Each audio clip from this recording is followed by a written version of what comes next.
ஒரு வழியாக கூட்டணி சிக்கல்கள், சச்சரவுகள் எல்லாம் முடிவடைந்து வேட்பாளர்கள் எல்லாம் அறிவிக்கப்பட்டுள்ளனர். தேர்தல் பிரச்சாரம் சூடுபிடிக்கும் என்று எதிர்பார்த்த நிலையில் வேறு ஒரு பொருள் விவாதமாகி வருகிறது. திமுக, அதிமுக என பிரதான கட்சிகளில் போட்டியிடும் வேட்பாளர்களில் எத்தனை வாரிசுகள் இருக்கிறார்கள், அவர்களுக்கு ஏன் வாய்ப்பளிக்கப்பட்டுள்ளது என்ற கேள்விகள் அரசியல் களத்தில் சலசலப்பை ஏற்படுத்தி வருகிறது. திமுக சார்பில் துரைமுருகன், பொன்முடி ஆகியோரின் வாரிசுகளும், அதிமுக சார்பில் துணை முதல்வர் OPS-இன் மகனும் அமைச்சர் ஜெயக்குமாரின் மகனும் களமிறங்குகின்றனர். இந்த விவகாரம் பேசு பொருளாகியுள்ள வேளையில் வாரிசு என்பதற்காகவே அவர்களுக்கு வாய்ப்பை மறுக்க வேண்டியதில்லை என கனிமொழி கூறியிருப்பது இதற்கு வேறொரு கோணமும் உள்ளதா என்ற கேள்வியை எழுப்புகிறது என்பதையும் மறுக்க முடியாது.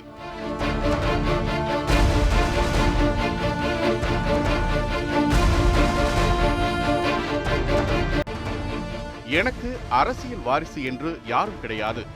என்னுடைய கொள்கைகளும் கருத்தும் தான் வாரிசு என்றார் தந்தை பெரியார். அவரிடம் சமூக அரசியல் பாடங்களை கற்றுத் தேர்ந்ததுடன் 5 முறை தமிழக முதல்வராகவும் இருந்தவர் மறைந்த முன்னாள் திமுக தலைவர் மு. கருணாநிதி. அவரது மகன் ஸ்டாலின் தற்போது திமுக தலைவராக வலம் வருகிறார். வாரிசு அரசியல் என விமர்சனத்துக்குள்ளான அரசியல் குடும்பங்களில் மறைந்த திமுக முன்னாள் தலைவர் கருணாநிதி குடும்பமும் ஒன்று. திமுக மத்தியிலும் மாநிலத்திலும் ஆட்சியில் இருந்தபோது மூத்த மகன் மு.க. அழகிரிக்கு தென்மண்டல அமைப்பு செயலாளர் பொறுப்பு, மத்திய உரத்துறை அமைச்சர் என கட்சியிலும் ஆட்சியிலும் பொறுப்பு கொடுத்தது. மகள் கனிமொழிக்கு மாநிலங்களவை உறுப்பினர் பதவி, கருணாநிதியின் மூத்த சகோதரி மகன் முரசொலி மாறன் மற்றும் அவரது மகன் தயாநிதி மாறன் ஆகியோருக்கு அமைச்சர் பதவி என குடும்பத்தினர் அதிகாரத்தில் இருந்தது. திமுக குடும்ப கட்சி, கம்பெனி என்றெல்லாம் விமர்சனங்களுக்கு வழிவகுத்தது. திமுகவில் வாரிசு அரசியல் வேரூன்றி இருப்பதுதான் தொடர் தேர்தல் தோல்விகளுக்கான பின்னடைவு என்று ஏற்கனவே பலராலும் விமர்சிக்கப்பட்டுள்ளது. தற்போது திமுக தலைவர் ஸ்டாலின் மகன் உதயநிதி ஸ்டாலினுக்கு தீவிர அரசியலில் ஈடுபடுவதற்கான அறிகுறிகள் தெரிய ஆரம்பித்துள்ளது. இதற்காகத்தான் உதயநிதி ஸ்டாலின் சினிமாவில் நடித்து பிரபலமானார். சினிமாவில் வளர்ந்த பின்பு ஒரு திமுக தொண்டராக உதயமாகி இப்போது அந்த கட்சி சார்ந்த நிகழ்ச்சிகள் அனைத்திலும் முதன்மையானவராக இடம் பிடிக்கிறார். பல்வேறு மாவட்டங்களுக்கு சுற்றுப்பயணம் செய்து திமுகவின் பல நிகழ்ச்சிகளில் கலந்து கொள்வதுடன் நலத்திட்ட உதவி என்ற பெயரில் நிதியுதவிகளையும் வழங்கி வருகிறார். இதனால் திமுகவில் மு.க. ஸ்டாலினுக்கு அடுத்த வாரிசு உதயநிதிதான் என்ற பேச்சு பரவலாக தொடங்கியுள்ளது. திமுகவில் அவர்களின் குடும்பத்தினரை தவிர வேறு யாரும் தலைமை பதவிக்கு வந்துவிடக் கூடாது என்பதற்காகவே இப்படியெல்லாம் அவர்கள் செயல்படுகிறார்கள் என்கின்றனர் அரசியலை உன்னிப்பாக கவனித்து வருபவர்கள்.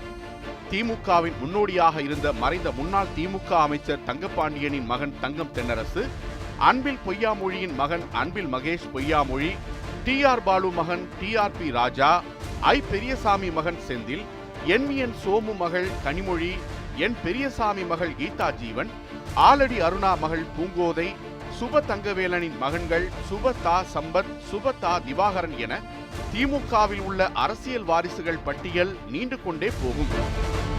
இதைத்தான் தமிழக முதல்வர் எடப்பாடி பழனிசாமி, திமுகவில் குடும்ப ஆதிக்கம் நடக்கிறது, கருணாநிதிக்கு பிறகு ஸ்டாலின், அவருக்கு பிறகு உதயநிதி, இப்போதே லைனுக்கு வந்துவிட்டார் உதயநிதி ஸ்டாலின், திமுக என்பது கட்சி இல்லை, அது ஒரு கம்பெனி என கடுமையாக விமர்சித்தார். முதல்வரின் இந்த பேச்சுக்கு கண்டனம் தெரிவித்திருந்த மு.க. ஸ்டாலின், உதயநிதி ஸ்டாலின் திமுக சார்பில் நடைபெறும் நிகழ்ச்சிகள் அனைத்திலும் முன்னிலைப்படுத்தப்படுகிறார் என்ற எதிர்க்கட்சியினரின் குற்றச்சாட்டுக்கு நேரடியாக ஸ்டாலின் எந்த பதிலையும் தெரிவிக்கவில்லை. வாரிசு அரசியல் என்று குற்றம் சாட்டிக் கொண்டிருப்பது எல்லாம் வாரிசு இல்லாதவர்களின் புலம்பலாக கருதலாம் என்று ஸ்டாலின் சூசகமாக உதயநிதி மீது வைக்கப்பட்ட குற்றச்சாட்டை கடந்து போனார். இன்னொரு புறம் அரசியல் சந்திப்புகளில் ஸ்டாலினின் மருமகன் சபரீசன் பெயரும் அவ்வப்போது செய்திகளில் அடிபடுகிறது. திமுகவுக்கு அடுத்தபடியாக தற்போது தேமுதிகவில் வாரிசு அரசியல் தலை தூக்க ஆரம்பித்திருக்கிறது. தேமுதிகவின் பொருளாளராக தேமுதிக தலைவர் விஜயகாந்தின் மனைவி பிரேமலதா நியமிக்கப்பட்டுள்ளார். கடந்த 2016 தேர்தல் வரை தேர்தல் பிரச்சாரங்களில் தீவிரமாக ஈடுபட்டார். பிரேமலதாவின் சகோதரர் சுதீஷ் தேமுதிகவின் அதிகார மையமாக இருந்து வருகிறார். இந்த நிலையில் விஜய பிரபாகரன் அரசியல் நிகழ்ச்சிகளில் பங்கேற்று வருகிறார். பொங்கல் நிகழ்ச்சியில் பங்கேற்ற விஜய பிரபாகரன் பேசியதுதான் தமிழக அரசியலில் அனுபவம் மிக்க தலைவர்களை ஆச்சரியத்தில் ஆழ்த்தியது.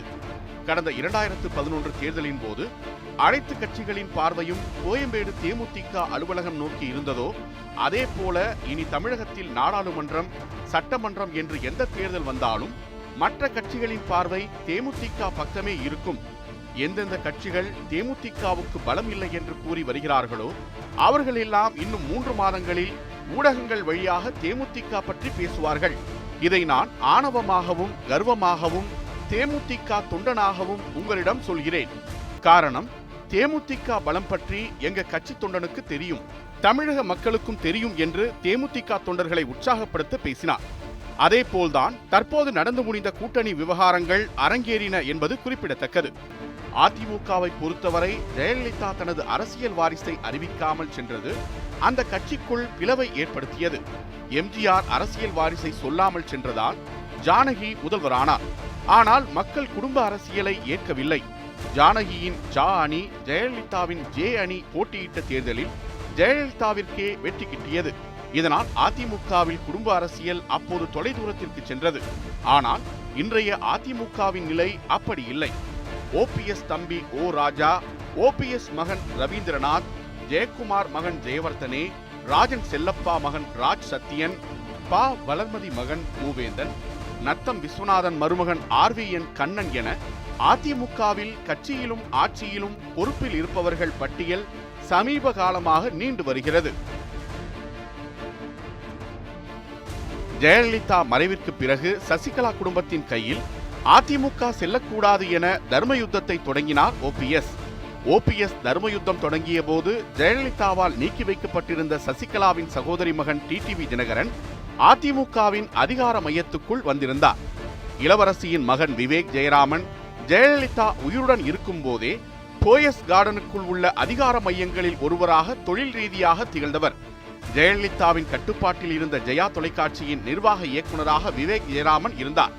இப்படி ஆட்சி, கட்சி, தொழில் என ஜெயலலிதாவுடன் ஒன்றாக இருந்த சசிகலாவின் குடும்ப உறவுகளின் செல்வாக்கு அதிமுகவில் இருந்தது என்பதை யாரும் மறுப்பதற்கில்லை. காங்கிரஸ் கட்சியில் முன்னாள் நிதியமைச்சர் ப சிதம்பரத்தின் மகன் கார்த்தி சிதம்பரம் மத்தியில் காங்கிரஸ் ஆட்சி இருக்கும் போது அகில இந்திய டென்னிஸ் சங்கத்திலும் தமிழ்நாடு டென்னிஸ் சங்கத்திலும் துணைத் தலைவராக பதவி வகித்தவர். 2014ஆம் ஆண்டு நாடாளுமன்ற தேர்தலில் சிவகங்கை தொகுதியில் போட்டியிட்டு தோல்வியுற்றார். ஜி.கே. மூப்பனார் மறைவுக்கு பிறகு அவரது வாரிசும் முன்னாள் மத்திய அமைச்சருமான ஜி.கே. வாசன் தமிழ் மாநில காங்கிரஸை வழிநடத்துகிறார். இப்படி தமிழகத்தில் வாரிசு அரசியல் அனைத்து கட்சிகளிலுமே இருக்கிறது. நாட்டுக்காக சேவை செய்யும் நோக்கில் பாஜக செயல்பட்டு வருகிறது. ஆனால் பாஜகவுக்கு எதிராக சந்தர்ப்பவாத கூட்டணியும் வாரிசு அரசியல் கட்சிகளும் இருக்கின்றன என்று பிரதமர் மோடி கடுமையாக சாடியதும் தமிழக மண்ணை நோக்கித்தான். சமீபத்தில் பாஜக மாவட்ட நிர்வாகிகளுடன் வீடியோ கான்பரன்சிங் மூலம் பேசும்போது இதை சுட்டிக்காட்டினார் மோடி. வாரிசு அரசியல், குடும்ப ஆட்சி என திமுக, பாமகவை கடுமையாக விமர்சிக்கிறார் தமிழக பாஜகவின் தலைவர் டாக்டர் தமிழிசை சவுந்தரராஜன். தமிழிசையின் தந்தை குமரி அனந்தன் சுதந்திர போராட்டத்தில் பங்கேற்ற காங்கிரஸ் கட்சியின் மூத்த தலைவர். ஆனால் பாஜகவில் இணைந்தார் தமிழிசை. அதனால் அன்புமணியை தந்தை நிழலில் வாரிசு அரசியல் செய்வதாக அவர் குறிப்பிடுகிறார். நானோ என் குடும்பத்தைச் சேர்ந்தவர்களோ அரசியல் பதவிக்கு வந்தால் என்னை நடுத்தெருவில் வைத்து செருப்பால் அடியுங்கள் என்று ஒரு சமயத்தில் சொன்னார் ராமதாஸ். கடந்த 2016ஆம் ஆண்டு சட்டமன்ற தேர்தலில் முதல்வர் வேட்பாளராக அன்புமணி ராமதாஸ் பெயர் அறிவிக்கப்பட்டதும் ராமதாஸின் முந்தைய கருத்தை அனைத்து அரசியல் கட்சிகளும் விமர்சனத்துக்குள்ளாக்கின. இப்படி தமிழகத்தின் முக்கிய அரசியல் கட்சிகள் அனைத்திலும் வாரிசு அரசியல், குடும்ப அரசியல் தலை தோங்குகிறது. அதனால் விமர்சனத்துக்கும் உள்ளாகிறது. ஆந்திர அரசியலில் தெலுங்கு தேசம், தெலுங்கு ராஷ்டிரிய சமிதி, ஒய்எஸ்ஆர் காங்கிரஸ், பிராந்திய கட்சிகள் மூன்றுமே குடும்ப அரசியலை முன்வைக்கக்கூடிய கட்சிகள்தான். தெலுங்கானா தனி மாநிலம் உருவாக காரணமாக இருந்த சந்திரசேகர ராவ் மீதும் குடும்ப அரசியல் செய்கிறார் என்ற விமர்சனம் உள்ளது. தெலுங்கானாவில் மீண்டும் ஆட்சியை பிடித்துள்ள தெலுங்கானா ராஷ்டிரிய சமிதி கட்சியின் செயல் தலைவராக முதலமைச்சர் சந்திரசேகர ராவின் மகன் கே.டி. ராமாராவ் தேர்வு செய்யப்பட்டுள்ளார். சட்டமன்ற தேர்தல் பரப்புரையின் போது எதிர்க்கட்சிகள் ஆளும் டிஆர்எஸ் மீது வைத்த முக்கியமான விமர்சனமே குடும்ப அரசியல்தான். அதனை வெளிப்படையாக உறுதி செய்யும் வகையில் தேர்தல் முடிவுகள் வெளியான உடனே கே.டி. ராமராவ் செயல் தலைவராக தேர்வு செய்யப்பட்டுள்ளார். சந்திரசேகர ராவ் குடும்ப ஆட்சி நடத்தி வருவதாகவும் குடும்ப உறுப்பினர்கள் மட்டுமே அவரது ஆட்சியில் பலனடைந்து வருவதாகவும் காங்கிரஸ் பாஜக கடுமையாக குற்றம் சாட்டி வருகிறது. சந்திரசேகர ராவ் குடும்பத்தைச் சேர்ந்த அவரது மகன் KT ராமாராவ், மகள் கவிதா, மருமகன் ஹரிஷ் ராவ் ஆகிய 3 பேரும் கட்சியில் முக்கிய பங்களித்து வருகின்றனர். இதில் படிப்பை முடித்து தனியார் நிறுவனத்தில் வேலை செய்து கொண்டிருந்த KT ராமாராவ் 2006இல் வேலையை விட்டு தனது தந்தைக்காக தேர்தலில் பிரச்சாரம் செய்தார். அரசியலில் நுழைந்த 3வது வருடத்திலேயே ஆந்திராவின் சிர்சில்லா தொகுதியில் போட்டியிட்டு MLA ஆனார். தெலுங்கானா தனி மாநில கோரிக்கைக்காக பதவியை ராஜினாமா செய்து பின்னர் அதே தொகுதியில் நடைபெற்ற இடைத்தேர்தலில் போட்டியிட்டு வெற்றி பெற்றார். தெலுங்கானா தனி மாநிலமாக பிரிக்கப்பட்ட பின்னர் 2014இல் நடைபெற்ற சட்டப்பேரவை தேர்தலில் போட்டியிட்டு KT ராமாராவ் MLA ஆனார். அவருக்கு தகவல் தொழில்நுட்பம் மற்றும் பஞ்சாயத்து ராஜ் துறையை சந்திரசேகர ராவ் வழங்கினார். தற்போது நடந்த தேர்தலிலும் சிர்சில்லா தொகுதியில் போட்டியிட்டு வெற்றி பெற்றுள்ளார். அடுத்த மகள் கவிதா IT துறையில் டிகிரி படித்து அமெரிக்காவில் பணியாற்றினார். பின்னர் 2004ஆம் ஆண்டில் இந்தியா வந்தார். பின்னர் தனது தந்தை சந்திரசேகர ராவ் தொடங்கிய தனி தெலுங்கானா போராட்டத்தால் கவரப்பட்டு அதில் தன்னை இணைத்துக் கொண்டார். தெலுங்கானா மாநில பகுதிகள் முழுவதும் பயணம் மேற்கொண்ட அவர் தெலுங்கானா ஜாகிருதி என்ற அமைப்பை தொடங்கினார். தெலுங்கானா பகுதிக்கான தனி கலாச்சாரத்தின் அடிப்படையில் பெண்களையும் இளைஞர்களையும் அந்த அமைப்பின் மூலம் திரட்டினார். பதுகம்மா பண்டிகையை தங்களுடைய கலாச்சார அடையாளமாக எடுத்துக்கொண்டு பணியாற்றினார். தொழிலாளர் அமைப்புகளிலும் இணைந்து கவிதா பணியாற்றினார். பின்னர் 2014ஆம் ஆண்டு தனி தெலுங்கானா உருவான போது நடைபெற்ற மக்களவைத் தேர்தலில் அவர் நிஜாமாபாத் தொகுதியில் போட்டியிட்டு 1,70,000 வாக்குகள் வித்தியாசத்தில் வெற்றி பெற்றார். அடுத்து சந்திரசேகர ராவ் மருமகன் ஹரிஷ் ராவ். 2001இல் தெலுங்கானா ராஷ்டிரிய சமிதி கட்சி உருவாக்கப்பட்டது முதல் அதில் ஹரிஷ் ராவ் இருந்து வருகிறார். TRS கட்சியில் இளம் தலைவராக தனது அரசியல் வாழ்க்கையை அவர் தொடங்கினார்.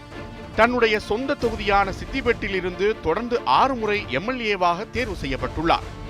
இதில் 3 முறை இடைத்தேர்தல் மூலம் வெற்றி பெற்றார். கடந்த TRS ஆட்சியில் வேளாண் துறை அமைச்சராக இருந்தார். தற்போது மீண்டும் சித்திபெட் தொகுதியில் போட்டியிட்டு MLA ஆகியுள்ளார். இந்நிலையில்தான் ஹரிஷ் ராவுக்கும் KT ராமாராவுக்கும் இடையே கட்சியின் அரசியல் வாரிசு போட்டி ஏற்பட்டுள்ளது. சந்திரசேகர ராவ் தலைமையில் ஹரிஷ் ராவிற்கு எவ்வித சிக்கலும் இல்லை என்றே கூறலாம். சந்திரசேகர ராவிற்கு அடுத்து TRS கட்சியில் யார் தலைவர் என்ற கேள்வி எப்பொழுது எழுந்ததோ அப்போது முதல் ஒரு சலசலப்பு நிலவி வந்தது. சந்திரசேகர ராவ் தேசிய அரசியலில் கவனம் செலுத்த உள்ளதால் தனக்கு அடுத்ததாக உள்ள KT ராமாராவுக்கு மாநில பொறுப்புகளை கொடுத்துள்ளதாக கூறப்படுகிறது. ஆந்திராவின் புகழ்பெற்ற நடிகரும் அரசியல்வாதியுமான NT ராமராவின் மாப்பிள்ளைதான் சந்திரபாபு நாயுடு. லட்சுமி சிவபார்வதியை NT ராமராவ் திருமணம் செய்து கொண்டு அரசியலில் அவரை முன்னிறுத்தியதை எதிர்த்து ராமராவுக்கு எதிராக போர்க்கொடி உயர்த்தி முதல்வரானவர் சந்திரபாபு நாயுடு. அவரே இப்போது தனது மகனுக்கு கட்சியிலும் ஆட்சியிலும் பதவி அளித்து வாரிசு அரசியலை வளர்த்தெடுக்கிறார் என்று புகார்கள் எழுந்துள்ளன. சந்திரபாபு நாயுடுவின் ஒரே மகன் நாரா லோகேஷ் தெலுங்கு தேசம் கட்சியின் பொதுச் செயலாளராக உள்ளார். கட்சியின் உயர்மட்ட ஆலோசனை குழுவில் இடம்பெற்றுள்ளார். தெலுங்கு தேசம் கட்சியின் முக்கிய முடிவுகளை எடுக்கக்கூடியவர். சந்திரபாபு நாயுடு அமைச்சரவையில் தகவல் தொழில்நுட்பம், பஞ்சாயத்து ராஜ் மற்றும் கிராமப்புற வளர்ச்சித்துறை அமைச்சராகவும் நாரா லோகேஷ் உள்ளார். ஆந்திர முதல்வர் சந்திரபாபு நாயுடு தனது மகனை அரசியலில் முன்னிறுத்தி தூக்கிவிட முயற்சித்து வருகிறார். தெலுங்கு மக்களின் பெருமை என்பது அனைத்து தரப்பினரையும் அரவணைத்து சமமான வாய்ப்பு அளிப்பது. ஒரே குடும்பம் மட்டுமே அதிகாரத்தை வைத்திருந்தால் அவர்களால் எப்படி தெலுங்கு மக்களின் பெருமையை காக்க முடியும்? தெலுங்கு மக்களின் உண்மையான பெருமைக்குரிய அடையாளமாக மறைந்த முன்னாள் முதல்வரும் தெலுங்கு தேசம் கட்சியின் நிறுவனருமான NT ராமராவ் உள்ளார். சமீபத்தில் சந்திரசேகர ராவ் பாஜகவில் கூட்டணியில் இருந்து பிரிந்து வந்து காங்கிரசுடன் இணைந்தார். காங்கிரசுடன் கைகோர்த்ததன் மூலம் ஆந்திர ஆட்சியாளர்கள் ராமராவின் முதுகில் 2வது முறையாக குத்தி அவருக்கு துரோகம் செய்துள்ளனர் என்று ஆந்திரா பொதுக்கூட்டத்தில் மோடி முழங்கினார். 30 வருடங்களுக்கும் மேலாக அரசியலையே தொழிலாக கொண்டிருந்த ராஜசேகர ரெட்டி கடப்பா தொகுதியிலிருந்து 4 முறை லோக்சபாவிற்கும், புலிவெந்திலா தொகுதியிலிருந்து 5 முறை சட்டசபைக்கும் தேர்ந்தெடுக்கப்பட்டுள்ளார். மக்களை கவர்ந்திழுக்கும் ஆற்றல் படைத்த ஒரு தலைவர் இல்லாமல் காங்கிரஸ் கட்சி ஆந்திராவில் திணறிக் கொண்டிருந்த போது அந்த வெற்றிடத்தை நிரப்புவதற்கான வாய்ப்பை மிக நல்ல முறையில் பயன்படுத்திக் கொண்டார் ரெட்டி. 2004இல் நடக்கவிருந்த பொதுத் தேர்தல் மற்றும் சட்டசபை தேர்தலுக்கு முன்னால் 2003இன் இறுதியில் மகா பாத யாத்திரை மேற்கொண்ட ராஜசேகர ரெட்டி 1500 கிலோமீட்டருக்கும் மேல் மாநிலம் முழுவதும் பல கிராமங்களுக்கு சென்று பிரச்சாரம் செய்து காங்கிரஸ் கட்சியின் மாபெரும் வெற்றிக்கு வழிகாட்டினார். ஆந்திர அரசியல் வரலாற்றில் பொட்டி ஸ்ரீராமுலு, சஞ்சீவ் ரெட்டி, நரசிம்மராவ், என்.டி. ராமராவ் ஆகியோருக்கு பிறகு மக்கள் சக்தி பெற்ற தலைவராக உருவெடுத்தவர் ஒய்.எஸ். ராஜசேகர ரெட்டி. தொடர்ச்சியாக 2 முறை ஆட்சியை பிடித்தவர். கட்சியையும் ஆட்சியையும் தொடர்ந்து வழிநடத்துவார் என்று எல்லோரும் எதிர்பார்த்துக் கொண்டிருந்த சமயத்தில் 2009 செப்டம்பர் மாதம் நடந்த ஹெலிகாப்டர் விபத்தில் திடீரென மரணமடைந்தார் ஒய்.எஸ்.ஆர். ஆந்திர மாநில முதல்வராக இருந்த ஒய்.எஸ். ராஜசேகர ரெட்டியின் அகால மரணத்திற்கு பின்னர் அவரது மகன் ஜெகன்மோகன் ரெட்டி அரசியலில் தலையெடுத்தார். ஆனால் காங்கிரஸ் கட்சி அவருக்கு முக்கியத்துவம் கொடுக்கவில்லை. இதனால் ஒய்.எஸ்.ஆர். காங்கிரஸ் என்ற பெயரில் ஜெகன் தனிக்கட்சி தொடங்கினார். பெரிய எதிர்பார்ப்புகளுடன் 2011 மே மாதத்தில் நடந்த இடைத்தேர்தலில் 5.5 லட்சம் வாக்குகள் வித்தியாசத்தில் வெற்றி பெற்றார் ஜெகன்மோகன் ரெட்டி. புலிவந்தலா சட்டமன்ற தொகுதியில் ஒய்.எஸ்.ஆரின் மனைவி விஜயலட்சுமி வெற்றி பெற்றார். காங்கிரஸ் கட்சியின் வாக்கு வங்கியில் மிகப்பெரிய சரிவை ஏற்படுத்தியிருந்தார் ஜெகன். அதிர்ச்சியில் உறைந்து போன காங்கிரஸ் தலைமை காங்கிரஸை பலப்படுத்துவதிலும் ஜெகனை முடக்குவதிலும் அடுத்தடுத்து இறங்கியது. வருமானத்துக்கு அதிகமாக சொத்து குவித்த வழக்கில் சிறையில் அடைக்கப்பட்டார் ஜெகன்மோகன் ரெட்டி. இருப்பினும் அவரது சகோதரி ஷர்மிளா தொடர்ந்து பாத யாத்திரை நடத்தி கட்சி தொண்டர்களை சந்தித்து வருகிறார். இப்படி ஒய்.எஸ்.ஆர். குடும்பத்தில் அனைவரும் கட்சியில் ஆதிக்கம் செலுத்தி வருகின்றனர். கர்நாடகாவில் முன்னாள் பிரதமர் தேவகவுடா மகனும் தற்போதைய கர்நாடக முதல்வருமான குமாரசாமி வாரிசு அரசியலின் அடிப்படையிலேயே மதச்சார்பற்ற ஜனதாதளம் என்ற கட்சியிலும் ஆட்சியிலும் தனக்கான இடத்தை பிடித்துக் கொண்டவர். தேவகவுடாவின் மற்றொரு மகன் ரெவானா கர்நாடகாவின் பொதுப்பணித்துறை அமைச்சர். இப்படி மதச்சார்பற்ற ஜனதாதளத்தில் தேவகவுடா தனது வாரிசுகளை வளர்த்துவிட்டுள்ளார் என்ற விமர்சனங்களை எதிர்க்கட்சிகள் முன்வைப்பதுண்டு. வெளியுறவுத்துறை அமைச்சராக இருந்த காங்கிரஸ் மூத்த தலைவர் எஸ்.எம். கிருஷ்ணாவின் பேத்தி திவ்யா ஸ்பந்தனா காங்கிரஸ் கட்சி தகவல் தொழில்நுட்ப அணிக்கு தேசிய அளவில் தலைமை தாங்குகிறார். காங்கிரஸ் கட்சியைச் சேர்ந்த முன்னாள் முதல்வர் சித்தராமையா மகன் யதீந்திரா கடந்த கர்நாடக சட்டமன்ற தேர்தலில் வருணா தொகுதியில் போட்டியிட்டு வெற்றி பெற்றவர். சித்தராமையாவின் மற்றொரு மகனான ராகேஷ் சித்தராமையா 2016ஆம் ஆண்டு உடல்நலக்குறைவால் மரணமடைந்ததை அடுத்து 2016 முதல் அரசியலில் தீவிரமாக யதீந்திரா களமிறங்கினார். அதேபோன்று பாஜகவில் செல்வாக்கோடு இருக்கும் கர்நாடகா முன்னாள் முதல்வர் எடியூரப்பா மகன் ராகவேந்திரா ஷிமோகா நாடாளுமன்ற தொகுதி உறுப்பினர். கேரளாவில் காங்கிரஸ் கட்சியைச் சேர்ந்த முன்னாள் முதல்வர் உம்மன் சாண்டியின் மகன் சாண்டி உம்மன், கருணாகரன் மகன் முரளிதரன், முன்னாள் பாதுகாப்புத்துறை அமைச்சர் ஏ.கே. ஆண்டனி மகன் அனில் ஆண்டனி, சி.என். பாலகிருஷ்ணன் மகள் கீதா என கேரள காங்கிரஸில் வரிசை கட்டுகிறது அடுத்த தலைமுறை அரசியல். இந்தியா முழுவதும் இடதுசாரிகள் வலுவாக உள்ள மாநிலங்களில் கூட பெரிய அளவில் வாரிசுகளுக்கு அடுத்தடுத்து இடமளிக்கப்படவில்லை என்றாலும் பொலிட் பீரோ உறுப்பினராக உள்ள பிரகாஷ் காரத், பிருந்தா காரத் தம்பதிகளை குடும்ப அரசியல் பட்டியலில் குறிப்பிடத்தான் வேண்டும். மார்க்சிஸ்ட் கட்சியின் முதல் பெண் பொலிட் பீரோ உறுப்பினராக 2005ஆம் ஆண்டு பிருந்தா காரத் தேர்வு செய்யப்பட்டதையும் 2015ஆம் ஆண்டு வரை மார்க்சிஸ்ட் கட்சியின் பொதுச் செயலாளராக பிரகாஷ் கார் இருந்தார் என்பதும் இந்த இடத்தில் பொருத்தி பார்ப்பது அவசியம். வாரிசுகள் யாருமே அரசியலுக்கு வரக்கூடாதா என்ற கேள்வி எழலாம். ஜனநாயகத்தில் யார் வேண்டுமானாலும் வரலாம் என்னும் போது வாரிசுகளும் வர முடியும். இன்று ஒரு கட்சி தலைமையில் வாரிசுகளுக்கு கிடைக்கும் பதவி, பொறுப்பு, இடம் அதே கட்சியில் உள்ள ஒத்த வயதும் திறமையும் கொண்ட சாதாரண தொண்டனுக்கு கிடைக்கும் சூழல் இல்லவே இல்லை. அப்படி ஒரு சூழ்நிலை உருவாகும் போதுதான் வாரிசுகள் வருகை இயல்பாக பொருத்தப்படும். அதுவரை வாரிசு அரசியலும் நுட்பமான சாதி அரசியலாகவே அணுகப்படும். வாரிசு அரசியலுக்குள்ளும் 2 விதமான அணுகுமுறை உள்ளது. அதாவது வாரிசு அரசியலை ஏற்றுக்கொள்வதிலும் மறுத்து விமர்சிப்பதிலும் சாதி படிநிலையினை தக்க வைக்கும் சூட்சும அரசியல் உள்ளது. வாரிசுகள் அரசியலுக்கு வரும்போது ஒரு மாநிலத்தை ஆள்வதற்கு அவருக்கு என்ன தகுதி, திறன் உள்ளது போன்ற கேள்விகள் தொடர்ந்து அரசியல் களங்களில் முன்வைக்கப்படும். அதை நிரூபிக்க வேண்டிய கட்டாயம் சாதாரண குடும்பத்தில் இருந்து வரும் அரசியல் தலைவர்களை விட வாரிசு அரசியல் தலைவர்களுக்கு அதிகம் உண்டு. ஜனநாயகத்தை உலக ஆய்வுகள் பொதுவாக முதலாளித்துவ ஜனநாயகம் மற்றும் நிலப்பிரபுத்துவ ஜனநாயகம் என்று 2 முக்கிய வகைகளாக பிரிக்கப்படுகின்றன. இந்தியாவில் இருப்பது நிலப்பிரபுத்துவ ஜனநாயக முறை என்று கூறப்படுகிறது. அதனால்தான் நேரு குடும்பத்தில் பல தலைமுறைகள் ஆட்சிக்கு வருகின்றன மற்றும் எல்லா மாநிலத்திலும் வாரிசு அரசியல் வெற்றி பெறுகிறது என்கின்றனர் அரசியல் ஆய்வாளர்கள். சில நாடுகளில் மன்னர்கள் இன்னும் இருப்பதால் பிரதமர்களுக்கு அவ்வளவு செல்வாக்கு இல்லை. கம்யூனிச நாடுகளிலும் சர்வாதிகார நாடுகளிலும் திடீர் அரசியல்வாதிகள் தோன்றுவார்கள். ஆனால் ஜனநாயக நாட்டில் பரம்பரை அரசியல் கட்சிகள் எல்லாமும் வாரிசுகளிடம்தான் சொத்து போல கொடுக்கப்படுகிறது. கட்சிக்குள் வாரிசு அரசியலை மீறி பெரிய பொறுப்பு பதவிகள் அடைய முடியாது என்பதாலேயே பல கட்சிகள் உடைகிறது. பெரிய பதவி கட்சி தலைவராக வளர வேண்டும் என்ற அவர்களுடைய ஆசையால் சிலர் புதிய தலைவர்களாக உருவாகிறார்கள். பிராந்திய கட்சிகளில் குடும்ப அரசியலும் வாரிசு அரசியலும் அதிகம் உள்ளது என்பதை தமிழகம் தொடங்கி வடக்கில் முலாயம், லல்லு வரை சொல்லலாம். ஒருவேளை பிராந்திய கட்சிகள் வலுப்பெற வாரிசு அரசியல் உதவுவதாக கூட அரசியல் ஆய்வாளர்கள் கணிக்கிறார்கள். இந்தியாவில் ஸ்திரத்தன்மையோடு ஆட்சி நடைபெற்ற போதெல்லாம் ஆட்சியை நடத்தும் கட்சியின் தலைமை ஸ்திரத்தன்மையோடு இருந்திருக்கிறது என்பதை ஆய்வுகளே முன்வைக்கின்ற உண்மை. இதைத்தான் ஜெயலலிதா மறைவுக்கு பின் சசிகலா குடும்பம் கட்சியும் ஆட்சியும் ஒருவர் கையில் இருக்க வேண்டும் என்ற வாதத்தை முன்வைத்தது. ஆனால் இங்கு நடந்த காட்சிகள் வேறு.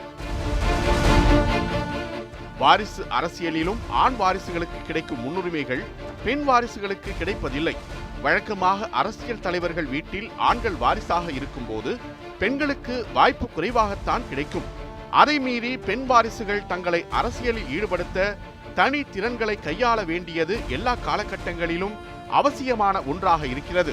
வாரிசு அரசியலை மக்கள் விமர்சிக்கும் அதே நேரம் தேர்தல் அரசியலில் தெளிவாக அரசியல் வாரிசுகளை வெற்றி பெற வைப்பதிலும் மக்கள் வல்லவர்கள். நேருவுக்கு இந்திரா பிறக்காமல் ஆண் குழந்தை பிறந்திருந்தால் இந்திரா காந்தி பிரதமர் ஆகியிருக்க முடியுமா என்பது கேள்விக்குறிதான். வாரிசு அரசியலை கேள்வி எழுப்பும் போதெல்லாம் கூடவே மருத்துவருடைய வாரிசுகள் மருத்துவராவது இயல்பென்றால் அரசியல்வாதியின் வாரிசு அரசியல் தலைவராவது இயல்புதானே என்கிற வாதம் வைக்கப்படுகிறது. ஆனால் அங்கே மருத்துவராக தனிநபரின் கல்வி தகுதியாக உள்ளது. வாரிசு அரசியலுக்கு அப்படியான தகுதிகள் இல்லை. அதனால் அரசியல் தலைவர்களின் வாரிசு அரசியலுக்குள் எளிதாக வந்துவிட முடிகிறது. ஆனால் அரசியலில் நீடித்து நிலைத்திருக்க கட்சி அடிப்படை தொண்டர்களின் மக்களின் செல்வாக்கை பெற்றிருக்க வேண்டும். அதற்கு தன்னை தகுதிப்படுத்திக் கொள்வது வாரிசு அரசியல் வழியில் வருபவர்களுக்கு அவசியம்.